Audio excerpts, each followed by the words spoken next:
basically drawn this, right? Is that right? Yeah. So this guy's up, that's this guy here, and this guy's up, that's this one here, is that right? Yeah. Yeah? Okay, so the plane of symmetry that you're looking at is this one, right? Where this carbon reflects on that one, the two fluorines are both up. And my question is, do you see another plane of symmetry? Because I do too. I see one. It's like coming at us. Cutting it in half. Is it this one? Oh yeah, it is. Only the people in front of me can see it. Straight through, where half of this fluorine reflects on this one, half of this one on that one, this carbon half on half, half on half. That methylene, that CH2 on this other one. Do you see this plane of symmetry? Do you understand that this molecule has two planes of symmetry? It has this one, it has the obvious one, straight down the middle, but it also has that one, right? Do you agree? Are you sure? How many planes of symmetry does it have now? I haven't drawn it.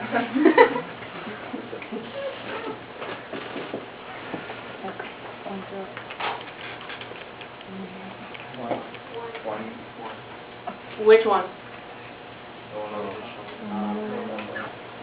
This one? No. No. How can it be this be a plane of symmetry? What are you going to do? Reflect a fluorine and a hydrogen? What kind of mirror is that? Because now what I have is this. I put one up and one down. So what I have is this. I have that guy down and this guy up. So this plane of symmetry down the middle no longer exists. What are you going to do? Reflect this over there? There's no fluorine over here. That's not a plane of symmetry, right? So what's the only plane of symmetry that I actually have? The same one I had a minute ago. Even though it's trans, I have a plane of symmetry along my arm. This half of the fluorine on that other half of the fluorine are the same one. This guy on this one on this one, that one on that one. It still has the same plane of symmetry. So can you spot planes of symmetry? Wait, I don't see that one. Look at the length of my arm. That's a plane of symmetry. Half of this one on this one, half of that one on that one, this one on that one, half of this one on this one, this one on that one. This molecule has a plane of symmetry straight down the middle. It's the same one it had just a minute ago. It's the same exact one it had a minute ago. How do you draw it on that little? The difficulty in figuring out planes of symmetry when it's a flat drawing. That's why we do it with models once. You see it once, and now we're done. Now we see it every time. Because anytime that you see this one, you're going to say, oh yeah, the plane of symmetry goes straight through the middle. It's not something you can draw, it's something you know is there, because we just did it in 3D. Is that okay? So we won't be drawing individual lines, we just say whether it has one. You have to be the judge of planes of symmetry. That's all that you guys are going to do. You guys are going to be the judges of planes of symmetry. Can you do that? Yeah. Sort of? Yeah? Judges of planes of symmetry. Imagine the body going backward. It's like a plane coming at you. How about that chair? Like you have a fluorine here, Planes of symmetry. Planes of the symmetry. fluorine and the fluorine, and then the trans on the back side, it's coming at me. Out.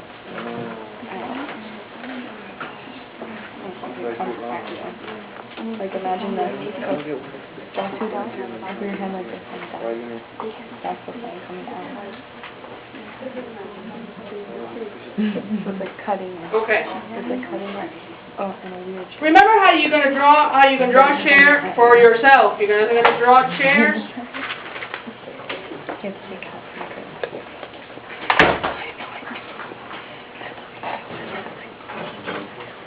pretty cool. How you're gonna do one line ahead of the other. 1 point up, 1 point down, right? Okay. So with a chair mostly empty, so that I'm not going to put all the other substituents on it, let's work on classifying this is the planes of symmetry. Ready? Okay. Planes of symmetry. Let's see if we can find planes of symmetry.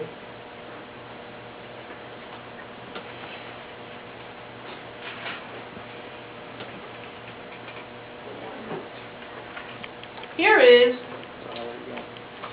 1,4 di-red cyclohexane. 1,4 di-red cyclohexane. And in fact, is it cis or trans?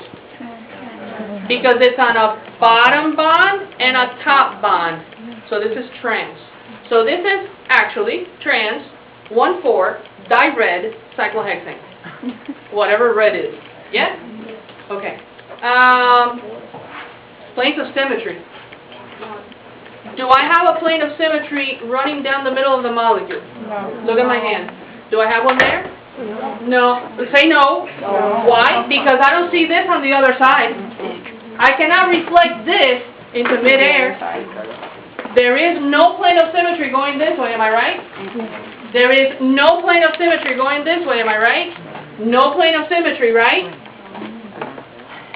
Is there a plane of symmetry? Yeah. Which one? Like, Yeah, I can see what you're doing. It's like that. It's the same as this one, isn't it? It's the same way. Like it comes out of it. It's the same as this one, isn't it? Straight down the middle, where this methylene exactly reflects on this one, where this methylene exactly reflects on this one, half of that guy on the other half of that carbon, this hydrogen on his other half, this red on his other half, this guy on this one on this one, the middle of this carbon on the other middle, this guy on his other half. Do you agree that there's a plane of symmetry here? Yeah. Will this compound ever be chiral? No. Is that okay? Can you do that? Is that right? Five-membered rings. Five-membered rings are a lot easier. And there's a lot more to be said about the six-membered rings, but we'll do them later. Because for right now, all I want is to practice finding planes of symmetry and relating them to a drawn model. Five-membered rings are easier. Do you see a plane of symmetry here? Plane of symmetry? It's easy, right? It's straight down the middle. Straight down the middle? Yeah. So half of this carbon on the other half, this CH2 on the other one, this carbon on this one, the red one on that one. Is that right? Do you see any other planes of symmetry? No, right? No. How about here? Where is this plane of symmetry? Is there one? Is there a plane of symmetry? Yeah. Oh yeah, this one's straight down the middle as well, right? So the two reds, you see the plane of symmetry? Do you see it? Plane of symmetry. Is there any others? No, I can't play that little game with 5 carbons. I can't play the same little game of turning it on diagonal. When it was 6 and it's 4, it worked. But now when it's 5, because I don't have the other piece to do it. See? I can't do that. But I see a plane of symmetry here. Correct?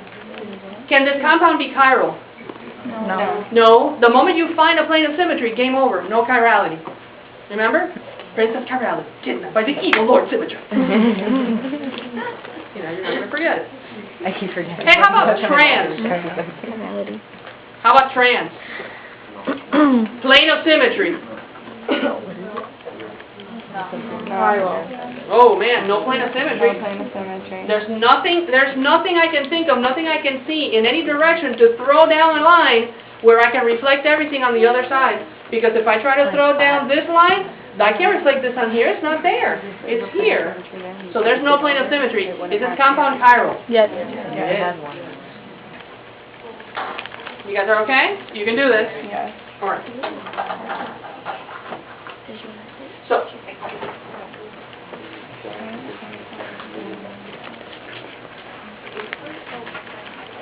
let's practice finding chiral carbons. Did we do a little practice finding chiral carbons? Did we do one? You don't have to draw this. Don't draw it. Just,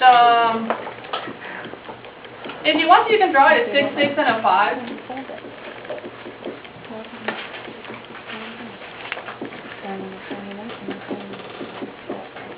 So now you know that that's a chair, a three-dimensional chair coming at you, this section here.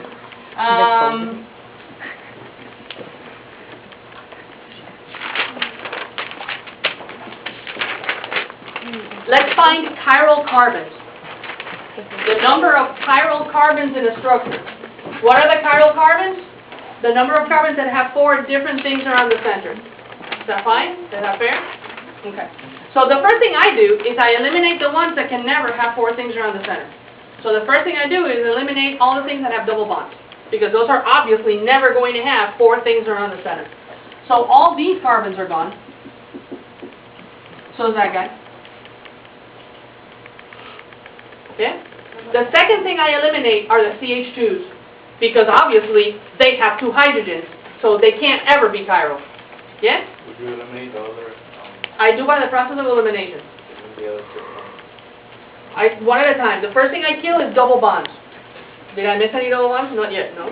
Okay, so I kill double bonds. Now I'm going to kill CH2s. Okay, CH2s, right?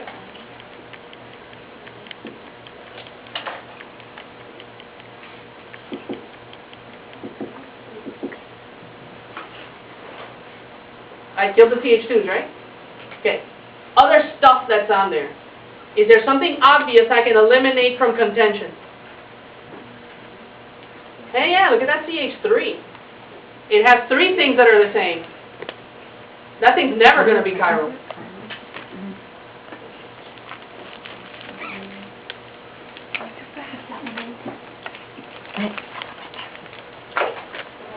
What am I left with? Every corner that I haven't crossed out. Now let's talk about those corners, all of them. The ones that I haven't crossed out.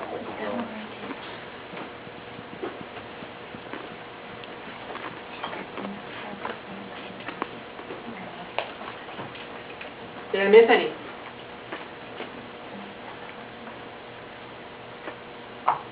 So, It's only recorded for the carbons, not like the ether. carbons, we're looking for chiral carbons. We're looking for chiral carbons.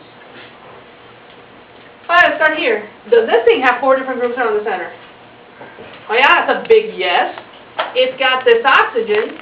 It's got a carbonyl. It's got a carbon over here. So the last thing must be a hydrogen. Definitely 4 different things around the center. Definitely 4 different things around the center. Double bond. How about that guy in the middle? He has a... Oh yeah, every single bond is a bond to a different thing. This carbon, although it's the same as every other carbon, they're not in the same position. They are different carbons themselves.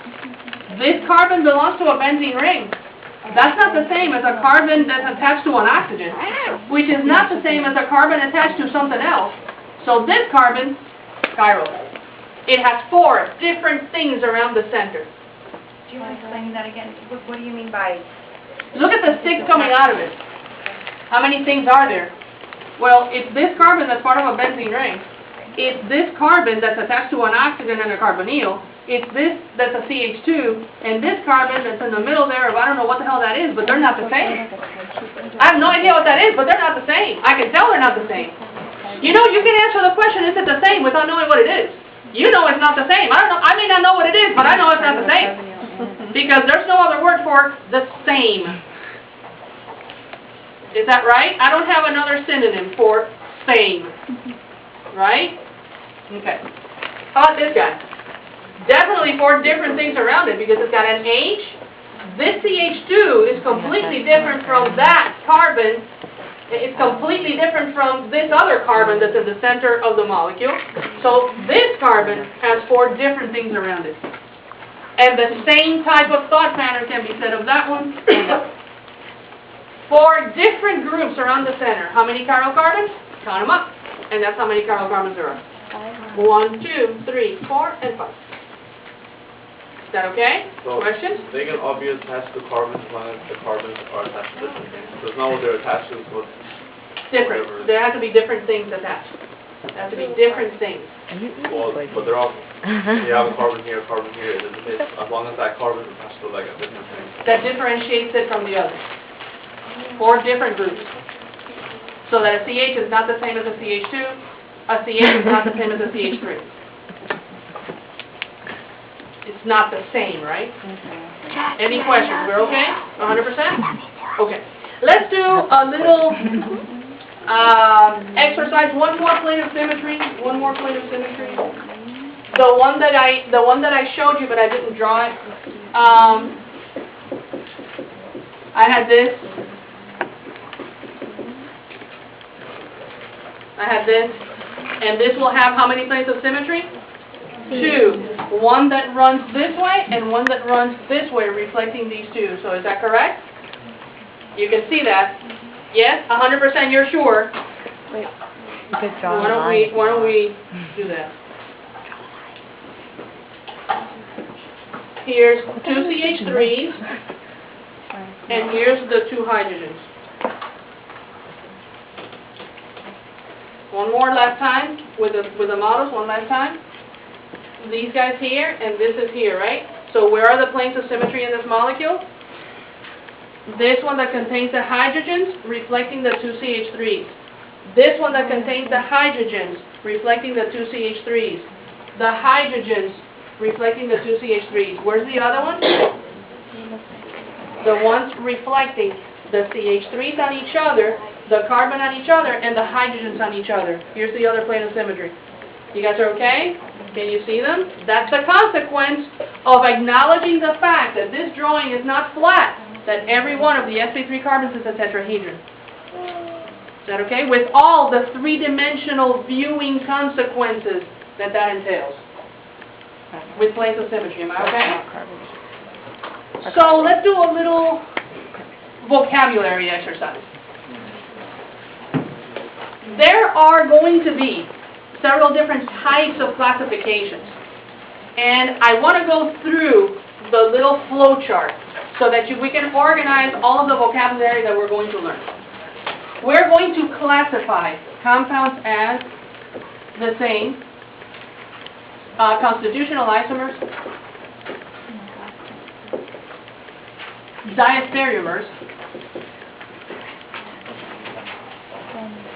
Spell that so that you guys can read it. Diastereomers, enantiomers,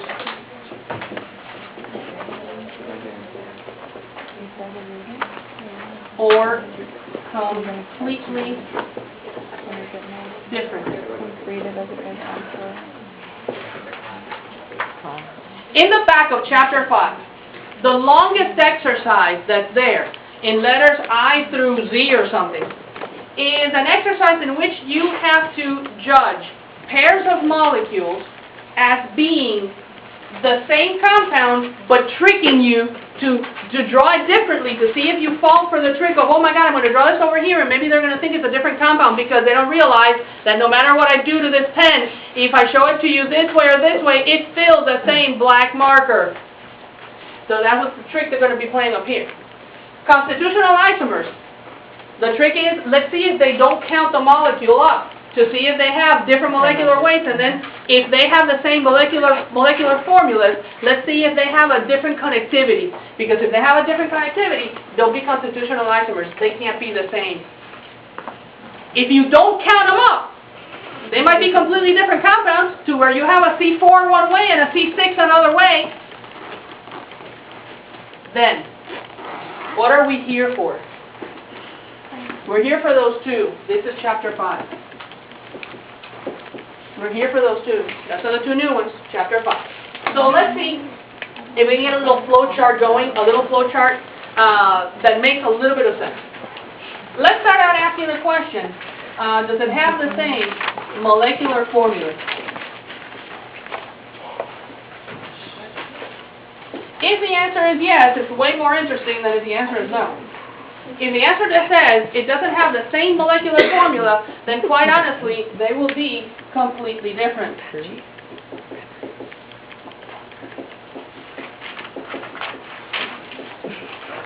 I think we can all agree on that. Is that correct? The second question that you want to ask is the connectivity the same?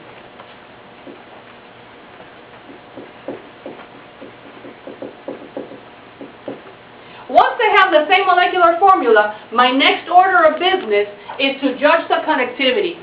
In other words, if I have the same molecular formula and the compound is connected differently, what's that the very definition of? Constitutional isomers. Then we're over here. Are we fine? Yes? Okay. So if the answer to connectivity is no, then we have constitutional isomers. Can you give me an example?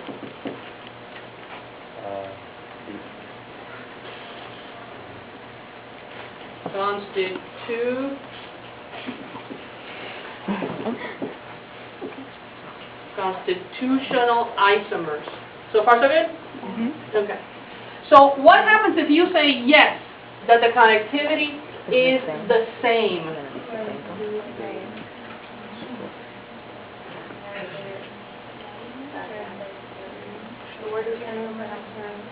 Connectivity the same.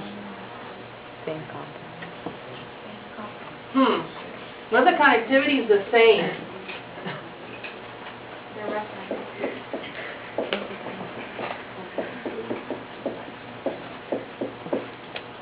Connectivity the same.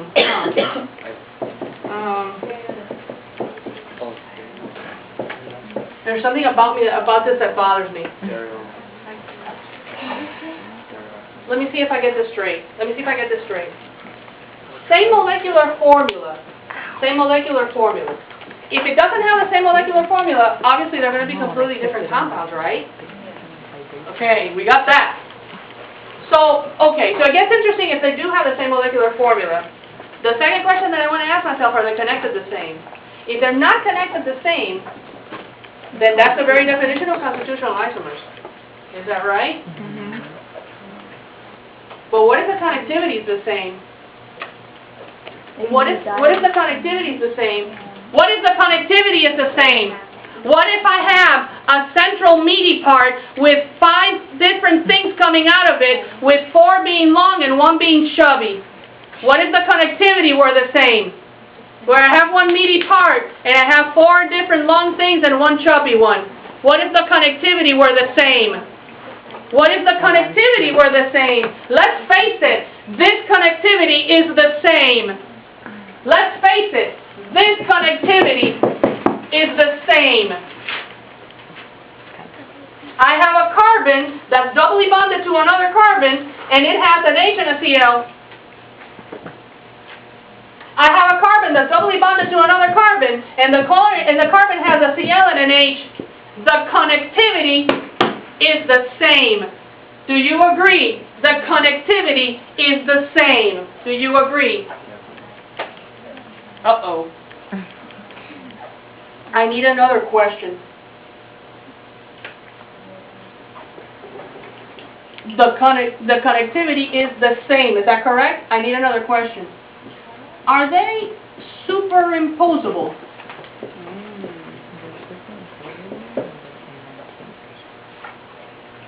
Are they superimposable?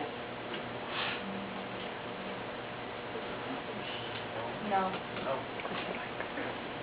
Sometimes they will say yes. Sometimes it'll say no. Is that correct? So let me see if I get this straight. Let's start from the very beginning. A compound that has the same molecular formula as another compound.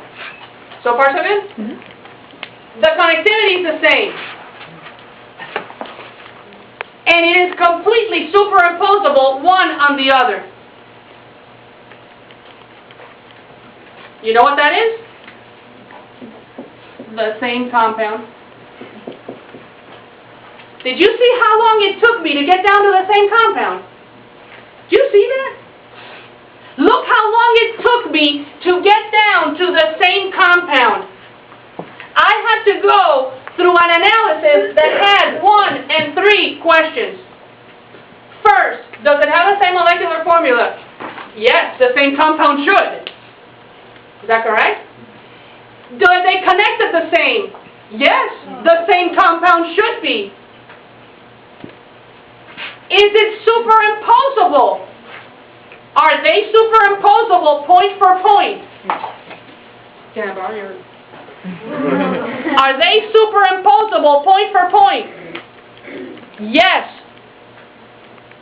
Now I can say they are the same, two right hands. Did you see how long it took me to come to that conclusion? Do you know why? It's because of this answer. What do you mean they're not superimposable? After they have the same molecular formula, the same connectivity, what do you mean they are not superimposable? Oh yeah, that's right. I can have that subtle difference of that arrangement in space that makes one item not superimposable on the other. That special property called chirality. That is in here. When you have the same items, but they're not superimposable on each other. The very last question. Once you decide that they are not superimposable, there are two kinds of stereoisomers that are the subject of Chapter 5. And the last determination is, are they mirror images or not mirror images?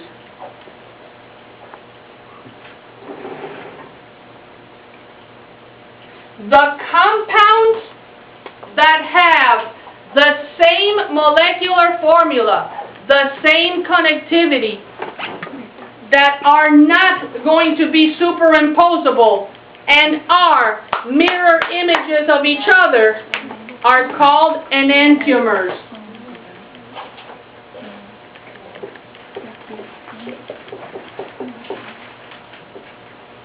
What do we call everything else?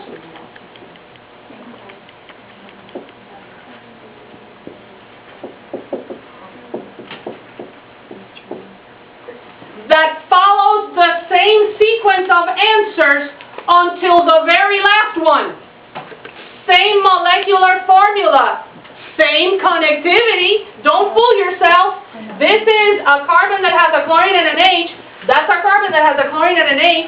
It's the same connectivity, but now we're taking it a step further and analyzing their arrangement in space, in three-dimensional space. Clearly, cis and trans are not mirror images. Cis and trans are diastereomers.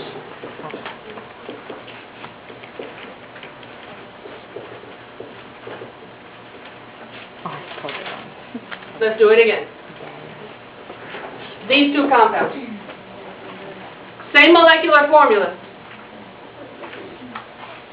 Do they have the same molecular formula? Yeah. Yeah. C2H2Cl2. C2H2Cl2. So that's a yes. Are they connected the same? Oh yeah, point for point. There's a carbon with a double bond, and each carbon has an H and a Cl, an H and a Cl. The connectivity is identical. Same connectivity. Are they superimposable? Are they superimposable? Of course not. You can't put a cis on top of a trans and have everything match. That doesn't make any sense. Is that right? They are not superimposable. So obviously, they're not the same. So we're here. Last question. If you hold a cis in front of a mirror, what do you see?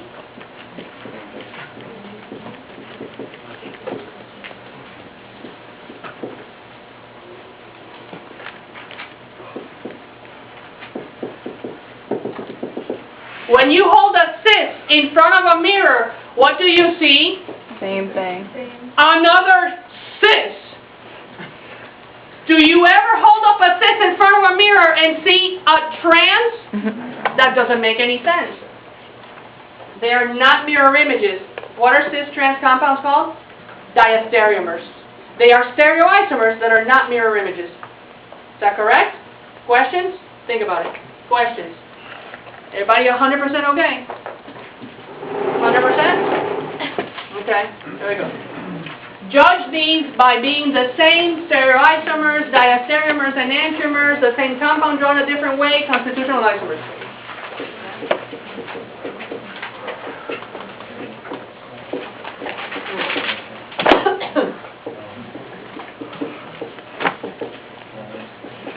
Well, we can determine what they are.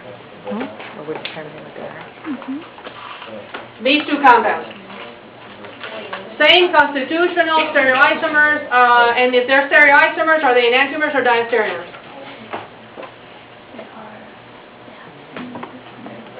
They have the same molecular formula, the same connectivity.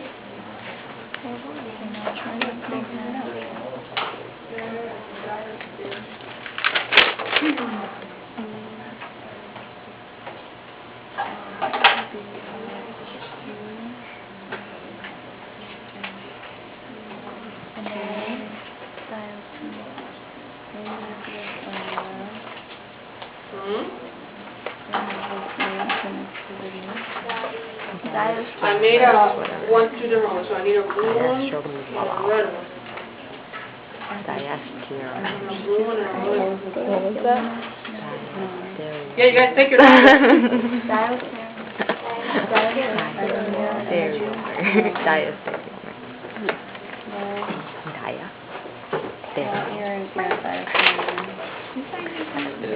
Now that I can pronounce it.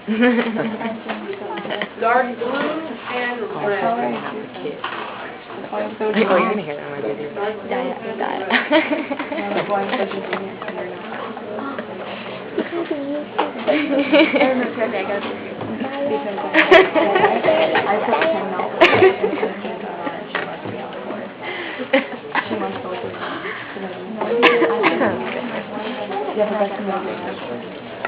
Okay, what are they?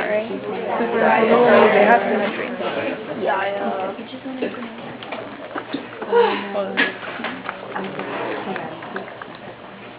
So what is this molecule like? So this molecule is a tetrahedron because it's a carbon with 4 different groups around the center, so it's sp3, right? So I know that it's not a square, it's not 90 degrees, that's ridiculous, right? So this would be a fair representation of this one, right? Yes? So I'm going to put this one over here. So what would a fair representation of that one be? Well, it would be 2 hydrogens that would be coming at me, right? And it would be the fluorine and the bromine towards the back. Right? Is that fair? Oh, you think it's wrong? Okay. Is that fair? Okay. Then how come that you guys are saying they're diastereomers, and you didn't immediately tell me that they were completely superimposable on each other, and they are one and the same compound? How many times are you guys going to fall for the marker? It's up to you. How many times you fall for this, it's up to you. How many, oh, it looks different. I'm sorry. Yeah, that's the whole point. That's what I'm trying to tell you.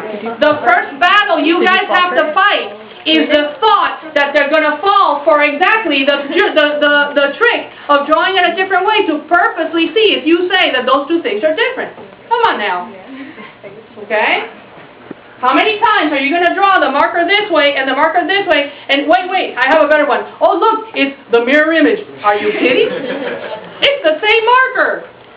Right? Now, there's a deeper point to this. Let's talk about mirror images, why don't we? Since we're in the business of talking about mirror images. Right? Am I holding them in a mirror? Yeah. Look, blue against blue, carbon against carbon, these two guys. This is a mirror, right? This is a mirror, right? Are they superimposable?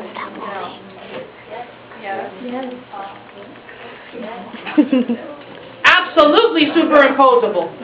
Do you know why they're superimposable? They have symmetry. Are they chiral? No. Why? They have symmetry. Because they have a plane of symmetry. And the minute you have a plane of symmetry, The minute you have a plane of symmetry and a carbon that has at least two things that are the same, immediately you will have a plane of symmetry. Immediately you will have a plane of symmetry. Can you ever have chirality with a plane of symmetry? The minute you see a carbon with two groups that are the same, what are you going to do? Eliminate the possibility of them ever being chiral. You know what happens to things that have a plane of symmetry? They are completely superimposable on their mirror images. Completely, tragically, and permanently superimposable on their mirror images. It's what it means to be achiral. It's what it means to be superimposable. These two compounds are the same. Stop falling for that. So if it has just one plane of symmetry, then it's superimposable, right? Somewhere I wrote down, somewhere we wrote down in your notes today, one plane of symmetry is enough to make the compound achiral, superimposable on its mirror image. Can we do another one? Yes. And I trust that you guys are going to do like all of them in the Becca chapter 5. Yeah, of course. That's the best way to live. No, God. I feel like kidding myself.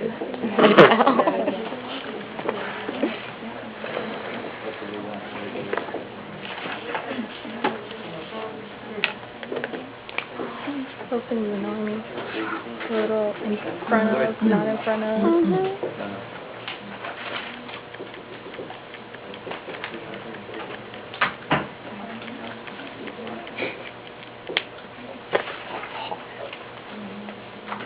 Oh, please, please, make every drawing like this on my test. Oh, we have to draw it? You guys are not drawing it. No, you guys are going to see these, and you're going to judge them. Oh, okay. Why she say daughter? I hope every drawing that I have to ever see is like this. Because, of course, Mirror image. they're made to look like mirror images. Is that correct? So they purposely drew them so you would see that straight up. That's a mirror image. Are they 4 different groups around the center? Yeah. Yes. So let's go through the little things. Same molecular formula? Yes. Yeah. Same connectivity? Yes. Yeah. Are they superimposable? No. Do they have 4 different groups around the center? Yes, they do. What are they called when they're mirror images? Enantiomers. Enantiomers. Yeah, because that one's tricky. They're not. You just put it right over. You put it over each other. And the CH3. But this one wasn't super important. When we put it right over. What are they called? Yeah. You can readjust it. Yeah, people can rotate it. Okay, well that's But what that's you have to cheating. do. No, it's not. That's the same compound. How about now?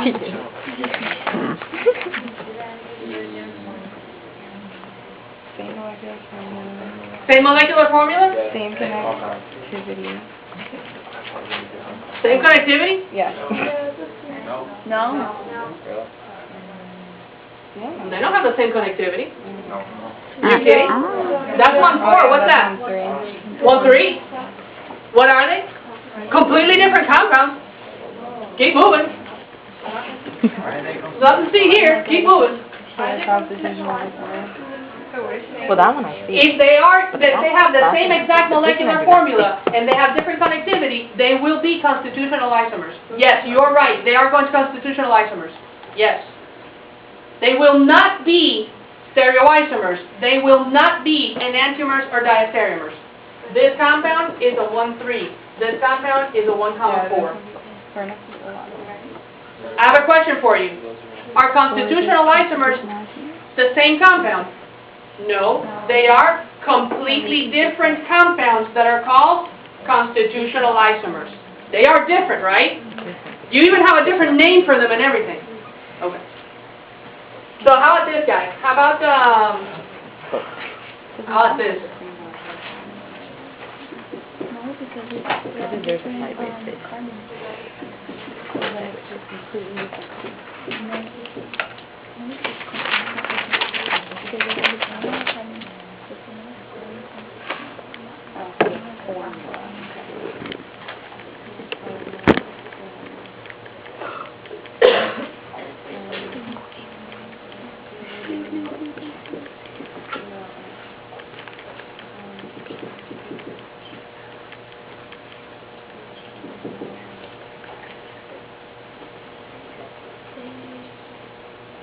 same compound.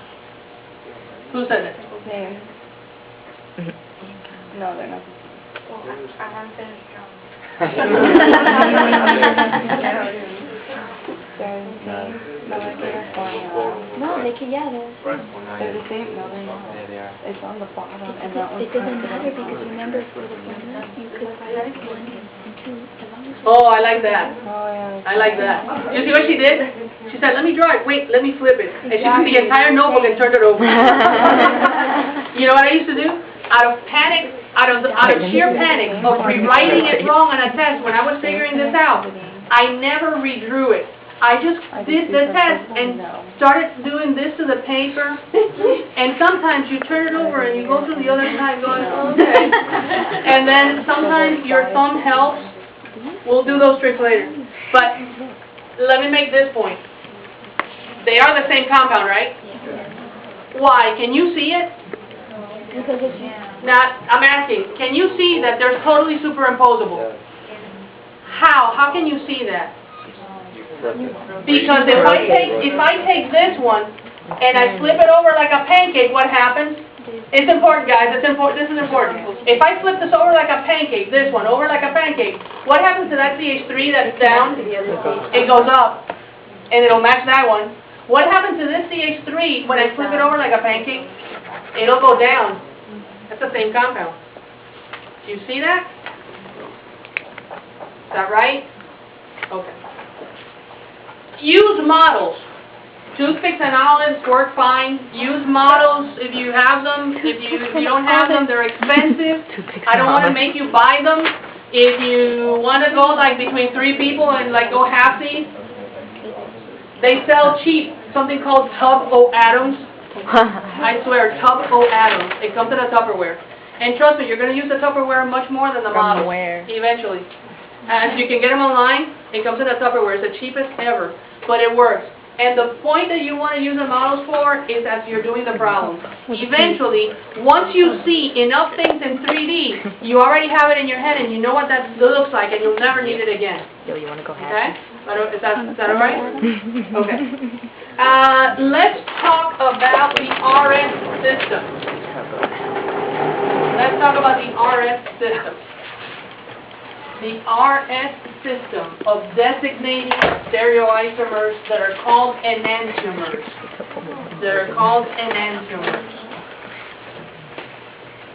Designating one? Designating one? I was talking. It's because I hear it, I'm like, oh, and then I'm like, damn it, I forgot. Sorry. Some of the drawings that I've made today, we will revisit them later. Some of these drawings, there are things I'm not telling you right now. In the later parts of the chapter, some of these will come back. We're going to talk about them again.